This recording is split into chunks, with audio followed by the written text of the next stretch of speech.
Pokémon Crystal, mais avec l'équipe de Silver. Salut, moi c'est Bart, et le challenge de cette vidéo est simple. Je dois finir Pokémon Crystal avec l'équipe de notre grand ami Silver.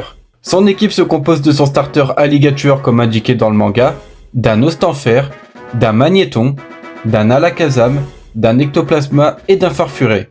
Honnêtement, je trouve que sa team a quand même de la gueule. C'est juste dommage que Magnezone et Dimoré n'existent pas dans cette génération, sinon elle serait bien meilleure. Sinon, pour la réalisation de ce challenge, je me suis imposé quelques règles. J'ai mis le jeu en mode défini, je dois avoir les mêmes attaques qu'indiquées sur Poképédia. Je peux vous dire que ça va être drôle de faire la ligue avec un Alligator pistolet à eau et Magnéton éclair. Interdiction de me soigner pendant les combats, même si de base Silver n'utilise aucune potion. Interdiction de tenir des objets. Et pour ce qui est des CS, je me suis autorisé des esclaves à CS car sinon ça va être compliqué de respecter les attaques des Pokémon. Mais je ne les utiliserai pas en combat. Maintenant que tout est clair pour vous, allons voir si notre ami Silver va réussir à finir le jeu avec son équipe. Notre voyage débute à Bourgeon et pas le temps de discuter, on récupère notre starter qui est Minus. Le professeur Orme nous envoie chez Monsieur Pokémon car ce dernier aurait une surprise pour lui. On traverse la ville Griotte et la route 30 pour arriver chez Monsieur Pokémon. On fait la bise au professeur Chen et Orme nous appelle en urgence pour nous demander de revenir au laboratoire. On tombe sur notre rival qui veut nous défier en combat et il sort un germignon que j'ai réussi à battre avec 2 PV restants. Je peux vous dire que j'ai eu chaud au cul. On retourne au laboratoire du professeur Orme et on apprend qu'un de ses Pokémon a été volé et justement par notre rival qu'on a battu il y a 20 secondes. Je note donc que le nom de ce vil pickpocket, Bart. Alors oui, habituellement je nomme les personnages qu'on joue Bart, mais comme cette fois on incarne Silver, les noms sont inversés. Donc je suis connard et mon rival est Bart. J'espère que c'est clair pour vous. Bref, on file l'œuf de Monsieur Pokémon à Orme, on dit au revoir à notre mère et on peut enfin commencer notre aventure. On capture un Nosferatu sur le chemin et on arrive à Mauville où je capture un Fantominus dans la tour chez Tiflor. J'expé un peu mes Pokémon contre les sages et je suis tombé au passage sur un sage qui s'appelait Bart OMG. Je bats le sage Joachim grâce à Frénésie qui augmente en puissance à chaque fois que je prends un coup et on arrive à l'arène où je défie Albert. J'ai utilisé la même technique que contre le sage Joachim avec l'attaque Frénésie, ce qui fait que le combat s'est terminé en 2 temps 3 mouvements. Le professeur Orme nous appelle pour nous demander de récupérer l'œuf au centre Pokémon, que je fous dans le PC parce que j'ai autre chose à foutre, faut pas déconner. On traverse la route 32 et les caves jumelles pour arriver à Ecorcia, on passe faire un check à Fargas qui est en pleine tempête émotionnelle et part direct sur le Puramolos pour remonter les bretelles à la Team Rocket. Je vais te faire courir moi, tu vas voir le rouquin là-bas. Sauf que comme d'hab, il s'est bloqué le dos, donc c'est à nous de faire le sale boulot. On dégage vite fait bien fait les membres de la Team Rocket et on part se faire la deuxième arène. Kaiminus a évolué en crocodile et on affronte Hector et ses Pokémon insectes. Nosferatu a mis KO son Concoffort et son Crisacier et a failli mettre KO son Insécateur, mais c'est Fantominus qui a fini le reste. On tombe une nouvelle fois sur Bart qui veut nous affronter en combat et visiblement ce mec n'a pas d'originalité car il a pris exactement les mêmes Pokémon que nous, excepté le starter. Ce qui ne m'a pas empêché de lui mettre une bonne dérouillée à ce sale copieur. On ramène le canard Tichou à son propriétaire et on traverse le bois aux chênes ainsi que la route 34 pour arriver à Doublonville. Je pars au nord affronter les dresseurs histoire de gagner quelques niveaux et je rentre dans l'arène où on bat les dresseuses et on défie Blanche. Je perds plusieurs fois à cause de son écrémeux qui a traumatisé toute une génération et qui est facilement dans le top 5 PTSD all time. Donc je pars XP de quelques niveaux mes Pokémon et j'ai réussi à la battre grâce encore une fois à la Frénésie. On passe au nord route 36 où on dégage le simularbre qui nous bloquait le passage et on arrive à Rosalia. Je pars à l'ouest capturer un Magnétier et on rentre dans la tour cendrée où Bart nous défie encore au combat. Une fois le combat remporté, une trappe s'ouvre et on tombe nez à nez avec les 3 chiens légendaires qui prennent la fuite. On rentre dans l'arène qui est une boucherie pour Magnétier car tous les Pokémon donnent des EV en attaque spéciale donc il frappera plus fort. Pour ce qui est de Mortimer, ça a été plutôt simple. J'ai battu son Fantominus et son Spectrum sans difficulté et Magnétier a paralysé et battu son Ectoplasma et son dernier Spectrum. On passe à l'ouest de Rosalia pour arriver à Oliville où on tombe une nouvelle fois sur Bart, sauf que cette fois il veut pas nous affronter. On grimpe le phare, Nosferatu a évolué en Nosferatu et on arrive à Jasmine qui nous dit que son phare est malade. On part donc au sud direction Irisia, j'XP un peu ma team contre les Tentacools et Tentacruel pour remonter le niveau. Fantominus a évolué en Spectrum, je me suis également rappelé qu'on pouvait affronter Eusine, le fanatique de Suicune au nord d'Irisia. Je le démonte sans problème et c'est au tour de Chuck. Étant donné qu'il utilise des Pokémon de type combat, Spectrum met KO son Colossage sans avoir pris de dégâts, et il envoie une malédiction au Tartare, ce qu'il a mis KO quelques tours après. On récupère le médicament pour le Faramp, on le ramène à Jasmine et on part la défier dans son arène. Je me fais casser en deux par ces magnétiques qui résistent à toutes mes attaques, qui me paralysent, magnétique compris, et qui mettent KO facilement mes Pokémon avec tonnerre. Je décide donc de retourner XP ma team en faisant évoluer mon Crocodile et mon Magnéti, et cette fois c'est passé du premier coup. Le combat aurait été beaucoup plus simple si j'avais eu Surf à la place de Pistolet à eau, mais ce connard de Silver a décidé que ce serait marrant de garder l'attaque Pistolet à eau jusqu'au niveau 50. Abruti va. Je pars à l'est de Rosalia direction Akaju, je fais un coucou à Suicune qui était caché derrière un buisson et je me dirige vers le nord pour arriver au lac Colère. Je mets KO le Léviathan rouge et Peter nous demande de lui prêter main forte car il se passerait des choses bizarres à Akaju. On rentre dans la boutique Pokémon, Peter découvre une entrée secrète qui mène tout droit au repère Rocket, on défait les sbires un à un, je prends le petit raccourci parce que j'ai pas que ça à faire de me taper les 50 dresseurs à la suite, je récupère les 2 mots de passe qui permettent d'accéder à la salle du chef qui n'est autre que Lambda qui se fait passer pour Giovanni, Alligator lui montre qui est le patron et il a pris la fuite.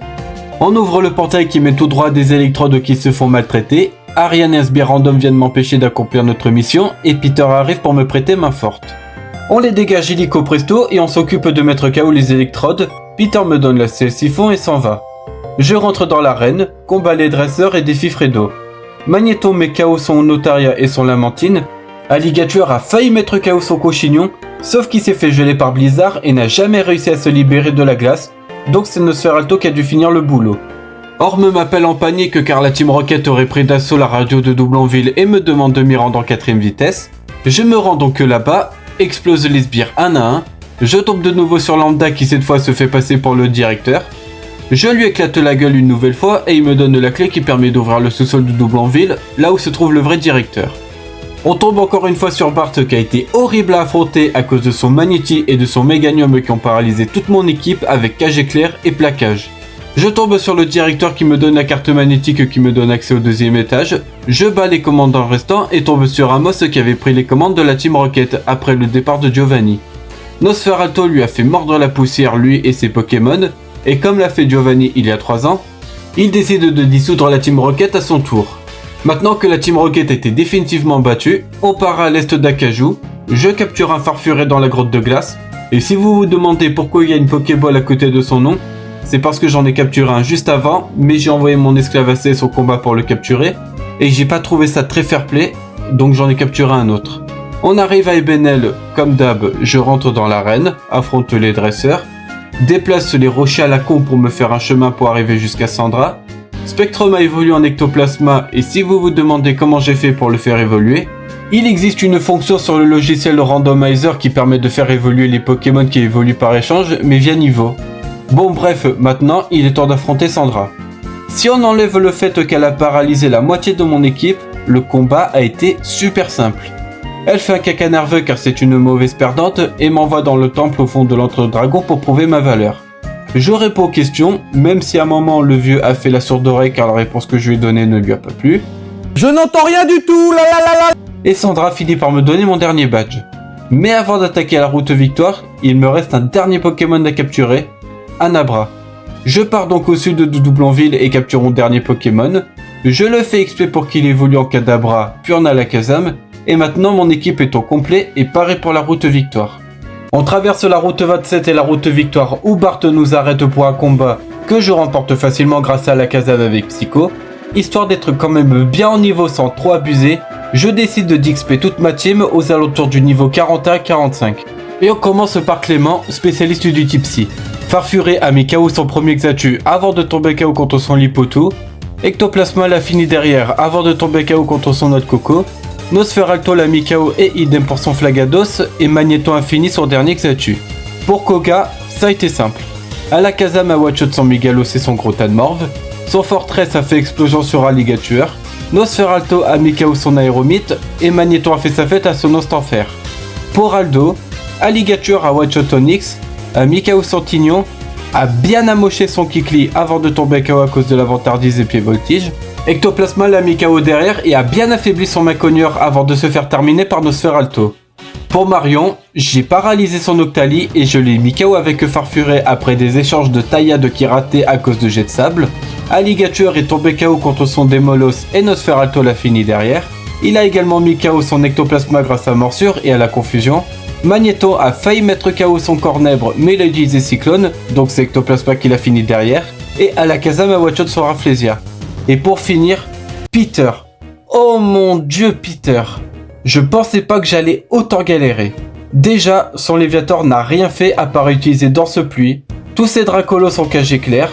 M'ouvrent en deux avec leurs attaques comme Fatal Foudre, Déflagration et Colère. Et quand je les mets KO, Sompterra arrive et finit mon équipe à coups d'éboulement ou de pouvoir antique et cruel. J'ai dû faire une dizaine de resets pour mettre KO son Léviator avec Éclair, mettre KO un de ses Dracolos avec Tranche, mettre KO un autre de ses Dracolos avec Ectoplasma, mettre KO son dernier Dracolos avec Nosferalto, Onde de Folie et Cruel, mettre KO Sompterra et son Dracofeu avec Alakazam grâce au miss d'Ultra Laser du Dracofeu et devenir le nouveau maître de Johto. Sauf que tout ceci n'était que la première partie du jeu. Le professeur Orm nous donne un ticket pour nous rendre à Kanto, on arrive à Carmin-sur-Mer et on commence la boucherie avec le Major Bob. Alakazam a mis KO son Raichu, Ectoplasma a mis KO son Electek et un de ses électrodes, a bien affaibli Magneton avec Malédiction, Alligator l'a fini derrière et a mis KO son dernier électrode avec Tranche coup critique. J'arrive à Safrania où je rentre dans l'arène, j'ai fait tellement de fois le jeu que je connais le chemin par cœur et j'arrive devant Morgan. Ectoplasma est tombé KO contre son Mentali, mais comme elle n'avait que des attaques de type Psy, Farfuré s'est fait un malin plaisir à spammer les taillettes qui augmentent en puissance à chaque tour et a mis KO toute son équipe. Je passe à Céladopol pour affronter Erika et ses Pokémon de type plante, et Nosferalto a massacré toute son équipe à coups de cruel, même si son sac de nœuds m'a endormi et m'a fait des dégâts de gratte avec étreinte. Je traverse la piste cyclable, Nosferalto a évolué en instant fer et on arrive à Parmanie où je pars défier Jasmine. Magneton aurait pu solo toute son équipe étant donné qu'elle utilise des Pokémon de type poison et que le type acide immunise au type poison, sauf qu'elle a décidé d'envoyer son instant fer pour baisser ma défense avec grincement. Ces deux Smogogo ont fait explosion et l'ont mis KO, donc c'est Ectoplasma qui a dû finir le reste de sa team. J'arrive à Azuria, mais comme la reine n'est pas disponible, je rentre dans la centrale électrique et résous la quête du générateur qui a été volé par un membre de la Team Rocket. Je passe au nord d'Azuria, affronte les dresseurs à la chaîne, gâche le rendez-vous d'Ondine et l'affronte dans son arène. Magneton met KO son Aquaquack, Alakazam a failli mettre KO son Marest, sauf qu'il est tombé KO en 2 séismes, donc Farfuré l'a fini derrière. Loclas se place à Requiem et a eu la bonne idée d'envoyer son Staros contre mon Ectoplasma, donc il est tombé KO en 2 balles l'ombre, et derrière il a fini son Loclas. Je retourne à Carmin-sur-Mer où je réveille le Ronflex qui m'empêche d'accéder à Argenta et par défi Pierre. Et Alligator, malgré le fait qu'il est toujours pistolet à eau, s'est fait plaisir à mettre KO tous ses Pokémon sans grande difficulté. Je traverse l'espèce de forêt de jade qui visiblement a disparu, traverse Jadiel, le Bourg-Palette et Cramoisil pour affronter Auguste et ses Pokémon de type feu. Même scénario qu'avait Pierre, Alligator a spammé pistolet à eau et a mis KO l'entièreté de son équipe, même si le Galopa était un peu chiant. Et il ne nous reste plus qu'un seul champion à affronter, Blue. Magneton one-shot son Roux Carnage, Nost enferme KO son Note Coco, a calé un coup critique contre son Alakazam avant de tomber KO, Farfuré l'a fini derrière, Alligator a mis KO son Arcana avec Surf, enfin débarrassé de pistolet à merde, Ectoplasma s'est fait one-shot par son Léviator Hydrocanon, j'envoie donc Magneton qui l'a one-shot, et Alligator a one-shot son Rhinophéros avec Surf. Maintenant qu'on a battu tous les champions de Kanto, il ne nous reste plus qu'une dernière étape. Je décide d'aller XP tous mes Pokémon au niveau 60 et Alligator au niveau 65 et arrive devant le boss ultime, Red. Plutôt que de vous détailler le combat comme je l'ai fait avec les autres champions et histoire de gagner quelques minutes en plus sur ma vidéo, je vous laisse le combat en entier avec une musique épique en fond et nous on se retrouve pour l'outro.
Et c'est ainsi que Silver, rival de la deuxième génération, a pris la place de Red au Mont Argenté pendant que Bart continue de pleurer parce que c'est une fraude. J'espère que cette vidéo chill vous aura plu. Je tiens à vous remercier au passage parce que ma vidéo sur Red Origins a dépassé les 10 000 vues. C'est incroyable, c'est la première fois que ça m'arrive, je suis trop content. N'hésitez pas à liker et à vous abonner pour ne pas rater les prochains challenges. En tout cas, c'était tout pour moi. Salut tout le monde!